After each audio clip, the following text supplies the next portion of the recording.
네, 여러분 안녕하십니까? 손상신입니다. 아투 초대석 오늘은 미래한국당 대표를 지내신 원유철 전 의원님 모셨습니다. 안녕하십니까? 네, 안녕하세요. 네. 반갑습니다. 저희 아시아투데이 오랜만에 오셨는데, 네. 저희 아시아투데이 구독자들한테 네. 인사 말씀 좀 해주시죠. 네. 네, 이 카메라를 네. 보시고. 네. 아시아 투데이 구독자 여러분 반갑습니다. 어저께는 이제 입춘이었고요. 얼마 안 있으면 우리 민족의 최대의 명절인 또 설날이 다가오고 있습니다. 코로나 때문에 가족 친척들 만나는 것도 또 성묘가는 것도 불편하지만 그래도 설날의 기쁨 속에 가족의 소중함도 아는 그런 행복한 명절이 되시기를 진심으로 기원드리겠습니다. 아시아 투데이 구독자 여러분, 저도 아시아 투데이 열렬한 구독자이고 또 응원하고 있는 사람입니다. 우리 아시아 투데이를 통해서 대한민국의 미래를 열어가는 그런 그 시기가 올 것이라고 확신하고 있습니다. 예, 반갑고요. 구정 명절 미리 인사드리겠습니다. 새해 복만 받으십시오. 네, 감사합니다. 참 오랜만에 뵙습니다. 그 작년에 그 참 21대 국회의원 선거. 20대. 20대. 그렇죠. 21대 국회의원 선거 하셨으니까. 21대 국회의원 선거 때 그 비례정당인 미래한국당의 대표를 지내시면서 참 고생을 많이 하셨는데 그동안 뭐 어떻게 지내셨어요? 정치활동을 거의 뭐 한동안 안 하셨는데. 그 미래한국당 대표 시절이 그립습니다. 그때 그래도 많은 국민들께서 최고로 높은 지지를 받지 않았어요? 정당으로서는. 성원해 주셔서 그 당시 비례정당 약 50개의 비례정당 중에서 50개나 됐죠. 맞습니다. 뭐 투표 용지가 막 이렇게 길었으니까. 두루마기 투표용지가 나올 정도였으니까. 그래도 우리 미래한국당을 가장 뜨겁게 성원해 주셔서 또 1등을 만들어서 진심을 감사하게 생각하고 있고요. 그때가 굉장히 보람있던 시기였던 것 같습니다. 그 이후에는 제가 우리 미래통합당 그러니까 이제 자유한국당이 두 개의 정당으로 나눠졌거든요. 그렇죠. 비례정당 제도가 생기면서 사실상 비례정당 제도가 생겼죠. 그래서 지역구는 이제 미래통합당. 그다음에 그 비례대표는 미래한국당. 형제정당이었죠. 형제정당이 각기 선거를 치르고 나서 선거 후에는 이제 합당을 했습니다. 합당을 해서 지금은 이제 국민의힘이 됐죠. 저는 이제 평당화원으로 돌아와서 그동안 못 만났던 사람들도 만나고 또 전국에 산에도 등산도 좀 가고 제가 좋아하는 바둑도 좀 두고 그러면서 유라시아 큰 길이라는 저의 그 오래된 대한민국 미래 비전을 계속 관심 있게 전문가들하고 또 논의도 하고 공부도 좀 하고 있는 상황입니다. 그 큰 어떤 꿈을 갖고 지금 뭔가 새로운 지금 준비를 하고 계신다 이렇게 보면 되겠네요. 큰 꿈은 모르겠고요. 제가 우리 대한민국이 보니까 UN 가입국 약 193개 국가 중에서 이 면적으로 따지면 108번째밖에 안 된다고요. 그래요? 그럼에도 불구하고 우리 대한민국이 무역 규모로 보면 세계 10위의 경제 대국 아니겠습니까? 그렇죠. 대한민국의 우수한 그 인적 자원을 가지고 만드는 메이드 인 코리아라는 제품이 5대양 6대주를 누비면서 다니고 세계의 안방을 장악하고 세계 곳곳의 도로에 또 다른 대한민국 자동차 현대가 만든 또 기아가 만든 쌍용이 만든 자동차를 만들고 있고요. 바다에는 떠다니는 곳이 우리 대한민국에 만든 선박들이 있지 않습니까? 그렇죠. 그래서 이제 이 수출로 먹고 사는 나라인데 사실 그렇다면은 이 물류 경쟁력이 매우 중요하다. 대한민국의 미래 비전은 대한민국의 새로운 경제 실크로드를 만드는 것이야말로 중요한데 그런 차원에서 보면 그 새롭게 도래해야 되는 시대가 이제 아시아 시대, 특히 유라시아 시대가 되지 않겠습니까? 그래서 전 세계의 면적의 한 40%, 또 인구의 한 70%를 차지하는 유라시아 이 대륙에 대한민국의 경제 영토를 넓혀야 되겠다. 그 방법이 뭔가라는 고민을 하다가 이제 유라시아 큰 길이라는 비전이 나왔죠. 사실 뭐 대한민국이 그 반도라는 위치에 있기 때문에 한반도라는 위치가 이 대륙 세력하고 해양 세력을 연결할 수 있는 브릿지 역할을 할 수 있는 아주 좋은 지정학적 또 지경학적 위치에 있지 않습니까? 그렇죠. 네.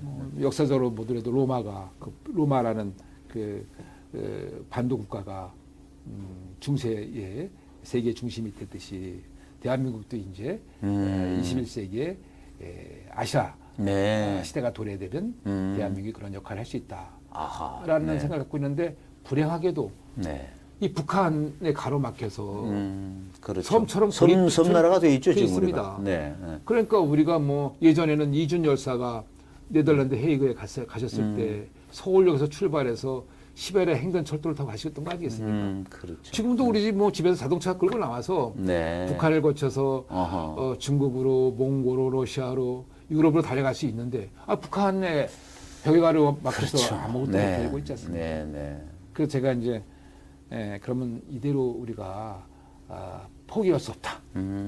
어떻게든지 우회로를 개척해서 네. 대한민국의 그 경제 영토를 유라시아로 넓히고 네. 그러기 위해서는 경제 실크로드를 만들어야겠다. 아하.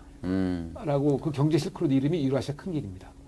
그걸 오래전부터 구상을 하셨던 네네. 거예요. 정치 국회의정 활동하시면서. 예, 제가 본격적으로 구상한 거는 19대 외교통일위원 19대 외통위원 하실 때 구상을 예. 하셨고 그래서 보면 외통위 뭐 국방위 그렇습니다. 그런 쪽 관련된 상임위원회를 많이 하셨어요. 네. 네, 네. 그래서 그런 고민 속에 출발했는데 박근혜 정부 때 그 유라시아 이니셔티브라는 당시 그렇죠. 외교 정책이 있었습니다. 그렇죠. 네. 그 유라시아 이니셔티브가 있었고 그것을 구체적으로 실천하기 위한 수단이 실크로드 익스프레스였어요.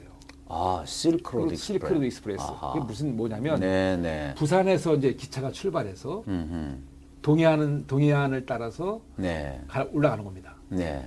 부산, 울산, 강릉, 제진, 원산, 그다음에 블라디보스톡에 가서 시베리아 횡단철도인 TSR을 타는 거죠. 예, 예. 쉽게 말해서 한반도 종단철도인 TKR하고 플러스에서 시베리아 횡단철도인 TSR을 연결하는 것이 실크로드 익스프레스였어요. 예. 근데 그것이 19대 때 그 당시 윤병세 외교장관께서 계속 국회에서 그걸 보고하시는 거예요. 그 당시면은 윤병세 외교장관. 외교장관. 네네네. 그 박근혜 정부 초대 외교장관 오래 하신 분이죠. 네.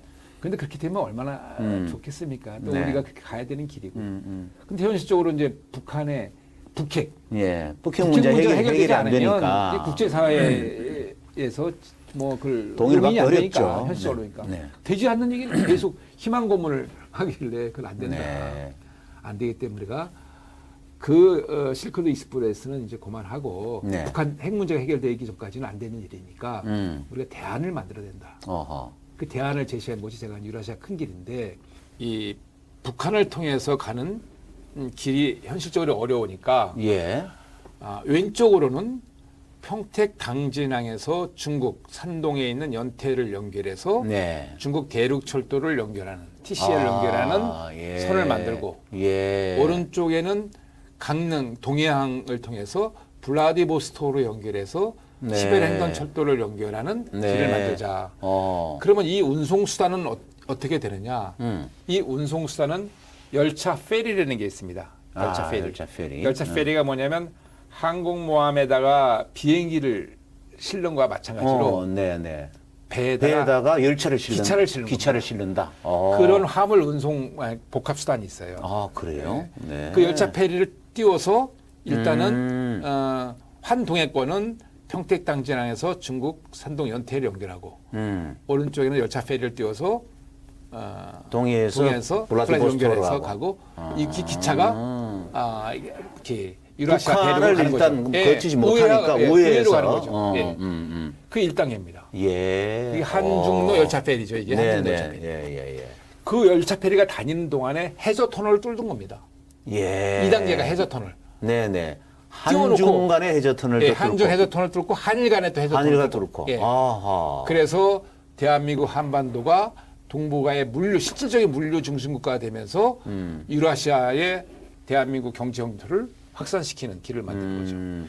지금 말입니다. 이 대한민국 제품을 살려고 하면 유럽에서 우리 예를 들어서 그 삼성이나 LG에서 만드는 텔레비전을 네. 주문했을 경우에 이거를 좀 유럽까지 가는 그 수송 노선이 부산에서 출발할 경우에 이렇게 바다를 거쳐서 대만 해협 거쳐서 싱가포르를 거쳐서 인도양 네. 거쳐서 이 스웨즈나 거쳐 지중해 이렇게 갑니다. 이게 40일 걸립니다. 수송기일이 예. 평균 40일. 네, 네, 네.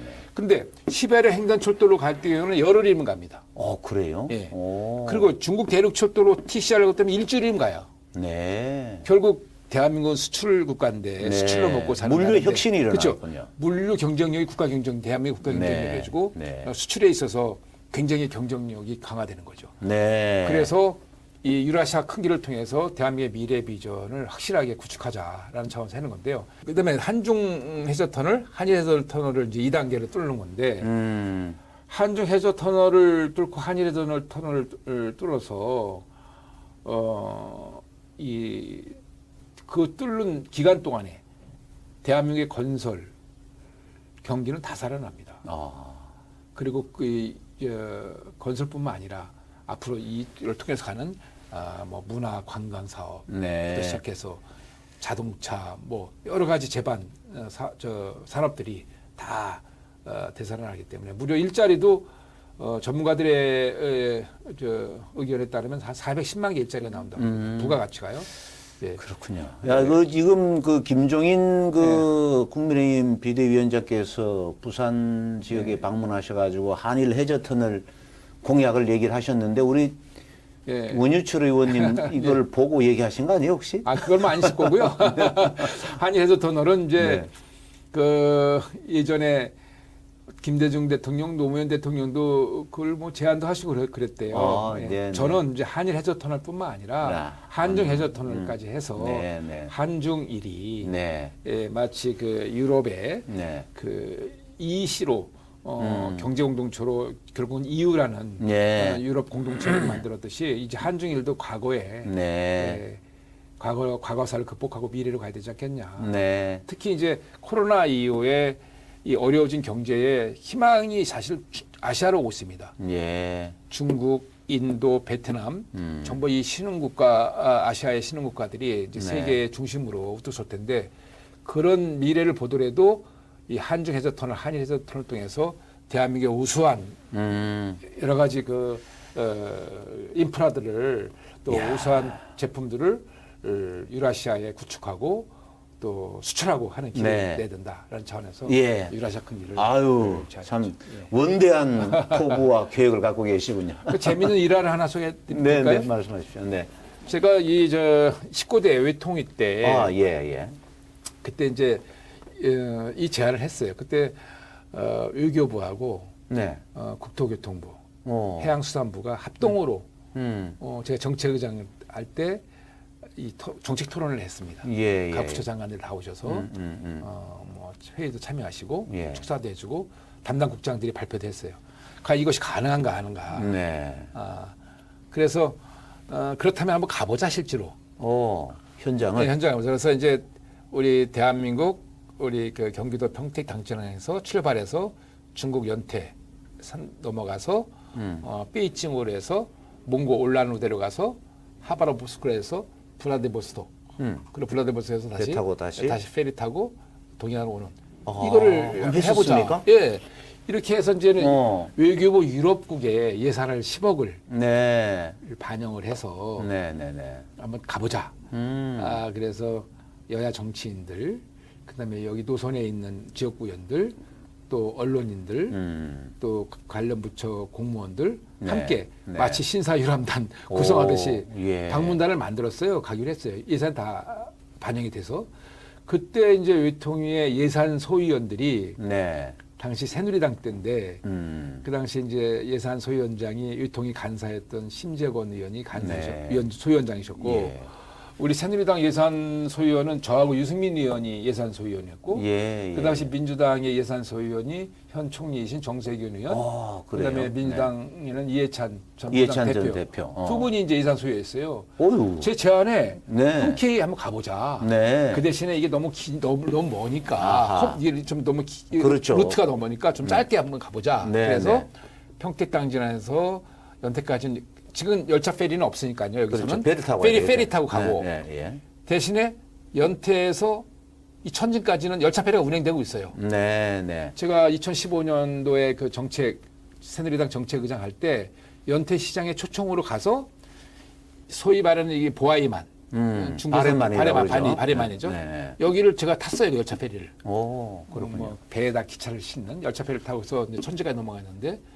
그러니까 연태에서 천진 넘어가서 천진에서 단동에서 이제 이쪽에 훈춘으로 해서 블라디보스토크 해서 다시 이 동해안으로 오는 이런 걸 실제로 계획했었어요. 근데 그게 왜 실행이 안 됐습니까? 다 됐는데 그때 이제 불행히도 사드 문제가 커지는 바람에 터지면서 중국에서도 굉장히 적극적으로 나오다가 일단 보류하자. 그런 일이 있었군요. 그 계획이 보류됐죠. 안타까운 문제가 있죠. 아이고 알겠습니다. 자, 이 유라시아 큰 길 얘기 들어보니까 정말 이거 뭐랄까 막 흥분이 될 정도로 우리 앞으로 한반도의 미래가 펼쳐질 것 같다는 생각이 좀 드는데 중요한 건 이제 현실이 또 굉장히 이제 중요한 일이기 때문에 현실과 관련된 얘기를 좀 질문을 좀 드릴게요.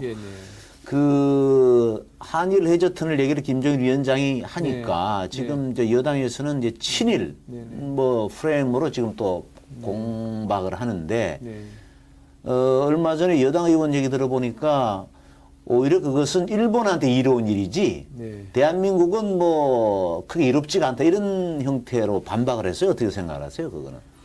그거는 종합적으로 지금 시대적 상황을 정확히 보시지 못했기 때문에 그런 말씀하신 거 아닌가 싶습니다. 왜냐하면 이제 그 러시아가 일본한테 대륙 진출에게 열어주는 거 아니냐 그런 취지죠, 그러니까. 근데 현실적으로 지금 일본은 그 시베리아 횡단철도 있지 않습니까?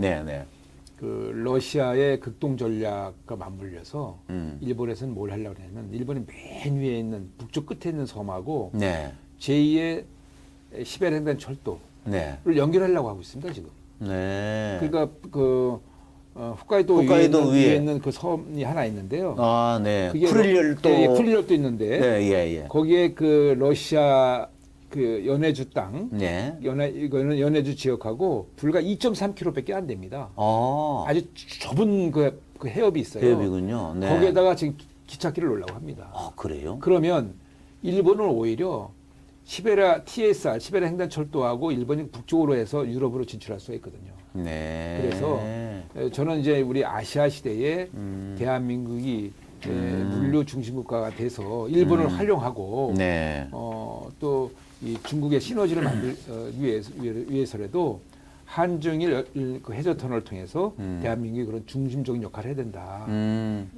일본을 견인해야 된다. 이제 우리가 적극적으로 예를 들자면 중국뿐만 아니라 그 우리가 인도라든가 베트남이라든가 이런 그 남아시아에 굉장히 많은 앞으로 우리 이 시장이 무궁무진하지 않습니까? 그렇죠. 그런 쪽으로도 우리가 진출하기 때문에 한일 해저 터널이 일본에게만 유리하게 한다는 것은 그거는 조금 편향된 생각이다. 그런 시각을 가질 필요 없다. 좀 더 자신 있게 우리가 해나갈 필요 있다. 좀 이제 좀 시각을 좀 넓게 보자. 뭐 이런 취지의 말씀이신 것 같습니다. 하여튼 참 그 이런 국가적인 명운이 걸려 있는 이런 거대한 프로젝트에 대한 얘기를 하니까 참 가슴이 뛰는데 지금 우리 현실은 부동산 문제라든지 일자리 문제라든지 참 힘든 상황이 많습니다. 지금 이렇게 지역구는 이제 평택이 지역구시잖아요.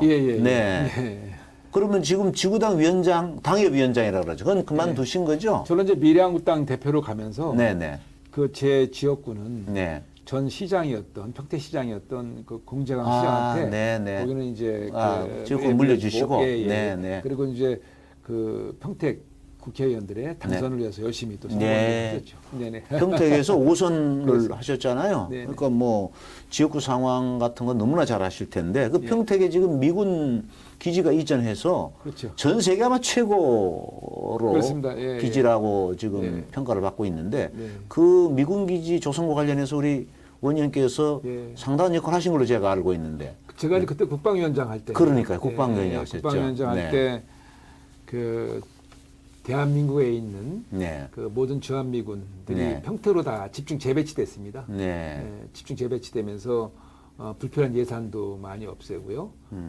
그리고 효과적인 그 한반도에서 평화적인 역할을 할 수 있는 네. 주한미군의 역할에 대해서 네. 지원도 하고 그랬죠. 네. 대한민국에 있는 그 평택 기지가 아시아에서도 아주 굉장히 중요한 역할을 하는 네. 군사적으로 중요한 그런 기지가 네. 되고 있습니다. 그러니까 평택의 주한미군 기지라고 하는 것이 한반도의 안보를 책임지는 또 기하는 면도 있지만은 어떻게 보면은 전체 아시아 네, 네, 그렇습니다. 미국의 대아시아 전략에서도 굉장히 중요한 역할을 하고 있죠. 어떤 균형자 역할을 네. 하는 네. 일종의 그러한 그 안보 요충지라고 말씀드릴 수 있겠습니다. 네. 예. 참 이제 우리나라가 지금 이제 한반도라고 하는 그 지정학적 위치가 네. 어떻게 보면 아까 말씀하신 대로 대륙으로도 가고 해양으로도 가고 굉장히 중요한 요충지인 건 사실이지만은 이게 군사력이 약한다거나 국력이 약하면 외침을 받을 수 있는 굉장히 참 네. 취약한 구조예요. 그렇습니다. 예. 그러다 보니까 이제 과거부터 우리나라가 또 이제 중국 대륙으로부터 일본으로부터 또 이제 이런 여러 가지 침략도 받고 했는데 네. 지금 우리가 처하고 있는 현실이 네. 지금 미국과 중국 사이에서 네. 상당히 좀 처신하기 어려운 상황처럼 돼 있습니다만은 네. 이 부분에 대해서는 뭐 외통위원도 하셨고 네. 네. 국방위원도 하셨으니까 네. 지금 미중의 이 충돌 상황 속에서 대한민국은 어떤 전략을 선택해야 되는지에 대한 혹시 예. 견해를 갖고 계시면 좀 말씀해 주시죠. 네. 저희 대한민국 입장에서 보면 네. 소위 말해서 안미 경중이라는 말을 많이 쓰지 않습니까? 네, 네, 네. 안보는 안보는 미국, 미국. 네. 뭐 경제는 중국. 어. 그런데 이제 그 워낙 역동적인 그 네. 세계 정세 속에서 네. 이제 대한민국의 외교력을 충분히 발휘해서 네. 어떤 그런 상황에 따른 대응을 네. 잘 해야 될 것 같다는 생각하고 있습니다. 기본적으로는 이제 한미 동맹이 매우 소중한 네. 저의 가치고 네. 그 토대 위에서 중국과 충분한 설린 우호 관계를 구축하고 네. 이것이 모두 그 동북아의 평화를 네. 이뤄낼 수 있는 그런 지혜를 모아가야 되는데 제가 주장하고 있는 그 유라시아 큰 길도 따지고 보면 네. 모두가 이익이 되는 네. 쪽으로 미국에도 도움이 되고 중국에도 도움이 되고 예. 또 남북 간 앞으로 평화 정착에도 네. 또 통일을 여는데도 도움이 되는 이런 미래 비전이라고 저는 감히 생각하고 있습니다. 네. 특히 핵 문제에 관련돼서 네. 결국 이제 대한민국의 안보의 중심적인 의제는 북핵 문제가 아니겠습니까? 그렇죠. 북핵 네. 문제 해결 없이는 항상 우리는 이제 안보에 대한 불안감에 네. 휩싸일 수밖에 없기 때문에 이 북핵 문제를 어떻게 해결하느냐 네. 또 하나의 가져야 되겠죠.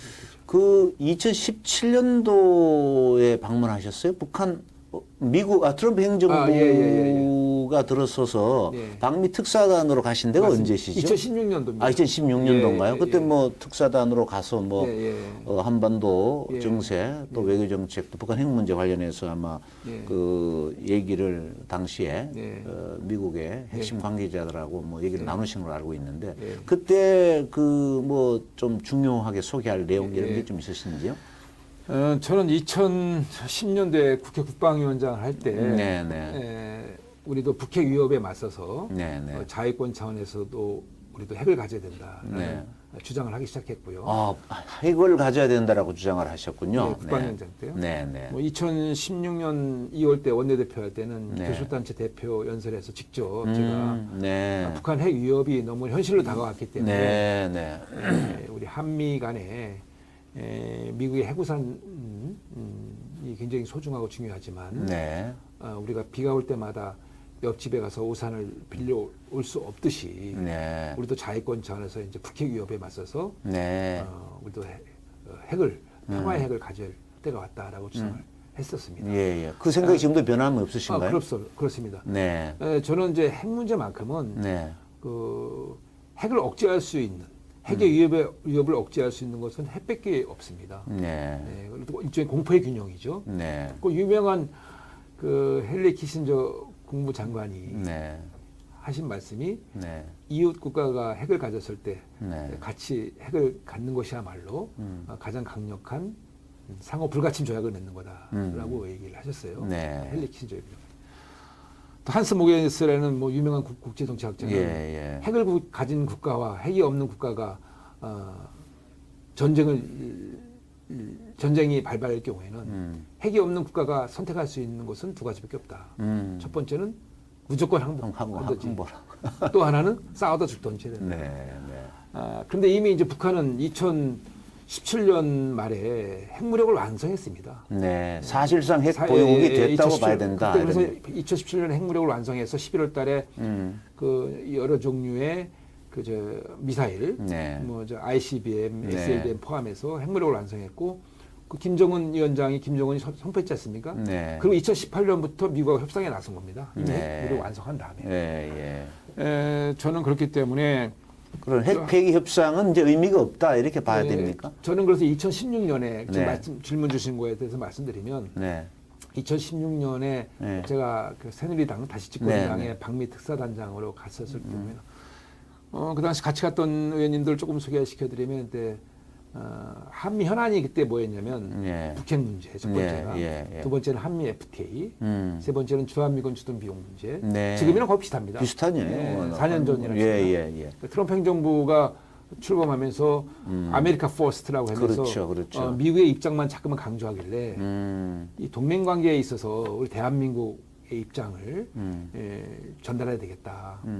한미 동맹이 함께 갑시다. 미국 투게더 아니겠어요? 그런데 갑자기 아메리카 퍼스트 되면 곤란하잖아요. 그럼 우리 코리아 퍼스트 입장에서 가서 얘기해야겠다 싶어서 그때 이제 방미단을 구성해서 갔는데 그 당시 이제 경제 문제를 좀 담당할 사람이 이혜원 의원이 그때 단원으로 갔고 그다음에 안상소 인천시장 출신 안상소 의원님도 좀 경제 트럼프 대통령 인연이 따라서 가셨고 그다음에 정당 외교 차원에서는 이제 부산에 갑자기 제가 그 의원 새누리당 국회의원 소속 국회의원이 김세연 의원이 갔었고 그다음에 외통위 간사였던 윤용석 의원 그다음에 국방부 차관이었던 백승주 차관은 이제 주한미군 주둔 비용 문제를 가지고 역할 분담하기서 했습니다. 그래서 방미단 고생을 가서 갔는데 그때 트럼프 대통령이 그러니까 당선자 시절에 김정은하고 뉴욕에서 햄버거 먹으면서 자기가 뭐 북한 핵을 문제 해결하겠다라고 해요. 그때 트럼프의 햄버거의 의미는 북한 핵을 폐기하는 것이 아니라 핵 동결의 의미였어요. 미국의 위협만 안 되면 오케이 여기까지 해라 이런 의미였어요. 그래서 저희가 가서 우리하고 목표가 다르잖아요. 우리 완전한 북한 핵 폐기고. CVID가 그때 나왔을 때인데 트럼프 행정부가 들었으면서 그걸 좀 바꾸려고 하는 그런 시도가 있었나요? 초창기에는 그랬죠. 초창기에는 아무튼 뭐 트럼프의 입장은 북핵 위협이 미국 본토핵 위협만 안 되면 용인하는 스타일의 얘기를 했었죠. 그게 이제 뭐 김정은을 뉴욕에 불러서 햄버거를 먹으면서 제가 설득하겠다라고 했던 게 그 의미인데 그래서 제가 절대로 트럼프, 김정은 둘이만 햄버거 먹으면 안 된다. 대한민국 대통령도 가서 같이 먹어야 된다. 이거는 우리 대한민국 당사, 우리 5천만 국민들의 진짜 그 목숨이 달린, 안위가 달린 중요한 문제인데 코리아 패싱 절대 안 된다. 그래서 그 얘기를 가서 한 것이 북한이 핵을 폐기하지 않으면 우리도 핵을 가질 수밖에 없다. 그 여론이 80% 넘는다 국민들이. 미국에 그런 입장을 전달했군요. 미국 그 당시 그 인수위원회다가요. 트럼프 행정부 인수위원회. 아주 기분 나빠하더라고요. 그런데 만약에 우리가 핵을 못 갖게 한다면 핵 공유하자. 제가 그런 얘기를 했어요. 나토도 핵 공유하면서 한미 동맹이 왜 핵을 공유 못하냐. 그래서 그때 그 당시에 제가 방미단장으로 미국의 그 안보 담당 그 의원들 그다음에 그 인수위원회 그 의원들에게 북핵 문제 해결하는 해법에 대해서 북한이 핵을 폐기하면 정말 다행이지만 안 할 경우에는 한국형 핵무장을 해야 되는데 네. 한국형 핵무장은 바로 나토식 핵공유다. 한미 연합사가 핵을 공유하면 된다. 우리 국민들은 핵우산이 언제 접힐지 모른다. 제가 그때 그 얘기를 강력히 했고 왔습니다. 네. 아니나 다를까 그 이후에 뭐 우리 동의 없이 한미 연합군사 훈련도 중단하고 주한미군도 철수할 수 있다고 하고 있지 않습니까? 네, 트럼프 네. 대통령이. 예. 뭐 방위비 협상에다가 방위비 협상 아직도 지금 타결이 안 되고 있죠. 방위비가 막 자기들은 뭐 10배 이상 안 올려주면 네. 주한미군 철수할 수도 있다. 감축할 수도 있다. 그러면 지금 우리는 북핵 위협에 그냥 맞다 떨어뜨리는 겁니다. 네. 그렇기 때문에 그런 위험스러운 그 안보 상황을 초래하면 절대 안 되기 때문에 네. 북핵 문제 관련돼서는 우리가 좀 강력한 의지를 가지고 대응을 해야 될 것 같습니다. 그 바이든 행정부가 이제 출범을 해가지고 네. 아마 뭐 새로운 대북 정책을 리뷰하고 있다고 하는데 아마 네. 미국 국내 상황, 코로나 이런 상황 때문에 당장 북한 핵 문제가 최우선 과제로 올라오긴 쉽지 않을 것 같은데 네. 지금 바이든 행정부의 그러면은 북한을 다루는 태도와 트럼프 행정부가 북한을 다루는 태도는 이제 완전히 달라질 것 같아요. 네. 트럼프 행정부는 결국 이제 정상회담을 통해서 김정은을 국제사회에다가 이렇게 쇼업 시켜주는 그런 사실상 그 역할을 했단 말이죠. 근데 이제 바이든 행정부는 좀 뭔가 제도적으로 좀 단계별로 이렇게 할 것 같은 느낌이 드는데 그러면은 또 전략적 인내라고 그래가지고 오바마 대통령 때 전략적 인내로 시간을 또 무작정 북한한테 주는 또 그런 또 부작용도 있을 수 있고 어떻게 보세요 바이든 행정부의 대북 정책의 방향을? 기본적으로 북핵과 관련돼서 네. 트럼프 대통령 네. 그리고 바이든 대통령의 의사결정 방식이 네. 완전히 다른 식의 의사결정을 할 것 같아요. 네. 그러니까 트럼프 대통령은 이제 트럼프 행정부는 네. 탑다운 방식. 다 톱다운 위에서 뭐 결정하면 아래에서 따라가는 방식이고. 탑다운. 위에서 의사결정해서 밑으로 내리는 방식이죠. 예. 그것 사실상 굉장히 불안했던 겁니다. 또 네. 갑자기 뭐 주한미군 철수해 버리면 네. 완전히 대한민국은 북핵 위협에 완전 노출돼서 무방비 상태로 네. 북한 핵 인질이 될 수 있는 상황이 될 수 네. 있었죠. 네. 근데 바이든 행정부는 이제 민주당은 바텀업 합니까? 아래서부터 결정해서 올라오잖아요. 예, 실무자들이 먼저 충분히 검토하고. 예. 그러다 보면 이게 스몰 딜 협상으로 끝날 수가 있어요. 네. 그러니까 북한의 핵을 현재 상태에서 동결하는 걸로 미국의 위협이 안 되면은 그렇게 되는 확률이 적당히 크다. 예, 봉합하는 걸로. 네. 그것이 네. 미국의 이익에 부합하니까 네. 그렇게 예, 적당히 이제 봉합할 수가 있어요. 그러니까 트럼프는 빅딜 네. 형태이지만 자칫 잘못하면 완전히 대한민국이 북한의 핵 인질이 될 수 있는 위험성이 항상 상존하는 거죠. 핵우산이 접혀버릴 수 있으니까. 미군 철수해 보면 우리는 그렇죠. 완전히 뭐 그런 상황이 되는 거 아니겠습니까? 바이든은 영원히 해결 안 되고 바이든 행정부에서는 그래서 스몰 딜로 적당히 해결되는 겁니다. 그래서 해법은 네. 이제 제가 북핵 특위위원장 할 때 우리 동료 의원들 서명을 다 받아서 트럼프 대통령에게 미 대사관을 통해서 전술핵 재배치해라. 그러니까 우리가 핵무장을 대한민국이 핵무장을 하는 걸 반대한다면 최소한 핵공유를 해야 되지 않겠냐. 네. 그래야지만 대한민국 국민들이 안보에 대해서 북핵 위협에 대해서 불안에 떨지 않고 한반도 핵균형이 결국은 평화를 지켜내는 길이다. 담보하는 길이다. 이건 아주 기초적 상식이다. 네. 네. 예, 그걸 계속 주장하고 있는 겁니다. 예. 다행스럽게도 미국의 아주 중요한 의사결정을 하는 영관급의 장교들이 네. 이 한미일 핵공유를 우리가 지금 적극적으로 검토할 때다고 얘기를 하고 있고 네. 그것을 보고서로 내고 있는 상황입니다. 사실상 그 1991년 12월에 노태우 대통령이 한반도 비핵화 선언을 했잖아요. 그렇습니다. 그게 지금은 사실상 이제 의미가 없어진 거예요. 북한이 핵을 가졌기 때문에. 그렇습니다. 이제 비핵화 선언 의미가 없죠. 그리고 그렇습니다. 비핵화 선언 이후에 계속 뭐 미군 군산 기지에 있는 마지막 그렇죠. 그 네, 전술핵이 다 철수하면서 우리는 그렇죠.